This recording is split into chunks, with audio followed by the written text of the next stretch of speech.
ఈ మధ్య ఎక్కడికి వెళ్ళినా గానీ 100 రూపాయలకి తిన్నంత బిర్యానీ అంటున్నారు. వెళ్ళిపోదామా? బిర్యానీ ఎలా ఉందన్నా? యావరేజ్ గా ఉందా? ఒక పట్టు పట్టేద్దాం. ఇంత దమ్ బిర్యానీ, ఒక లెగ్ పీస్, ఒక ఎగ్ ఇచ్చారు. మా వాడికి అయితే ఎగ్ ఎగ్ మిస్ అయింది. ఎగ్ కూడా తీసుకొచ్చి పెట్టేశారులేండి. బిర్యానీ వచ్చేసి రైస్ ఆయిల్ అంటారా, 100 రూపాయలు అంటే మనం అన్ని ఎక్స్పెక్ట్ చేయకూడదు. కిచిడి తిన్న అనుభవం అయితే కలుగుతుంది నాకు. కలిగా ఉంది, ఇది వేస్తే టేస్ట్ మారిద్దామో చూద్దాం. కలిగా యావరేజ్. దేని గోంగూర బాగానే ఉంది. గుంటూరు అంటే గోంగూరగా. వాటర్ కూడా తీసుకొచ్చి ఇచ్చారు 100 రూపాయలకి. మినరల్ వాటరేనా? చికెన్ అయితే స్మెల్ బ్యాడ్ స్మెల్ రావట్లా, ఫ్రెష్ అనే చెప్పుకోవచ్చు. ఎగ్ ఫైనల్ గా నేను ఇచ్చే రివ్యూ ఏంటంటే, తిన్నంత బిర్యానీ 100 రూపాయలు. కడుపు నింపుకుందాం అనుకుంటారు. చికెన్ ఇస్తున్నారు ప్రోటీన్, ఎగ్ తింటున్నారు ప్రోటీన్, తినేసేయచ్చు. ఇక్కడ నెహ్రూ నగర్ లో ఉంది, మెయిన్ రోడ్ లో. వీడియో నచ్చితే లైక్ చేయండి. Bye bye. ఎప్పుడైనా మీకు టేస్ట్ లేదనిపిస్తే నిమ్మకాయ ఇలా పిండేసి ఇంట్లో కొంచెం కలుపుకొని చూద్దాం.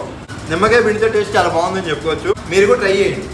యావరేజ్ అన్నారు కదా, నిమ్మకాయ పిండుకొని ట్రై చేయండి, బాగుంది. మీరు కూడా నిమ్మకాయ పిండుకొని ట్రై చేయండి, బాగుందా?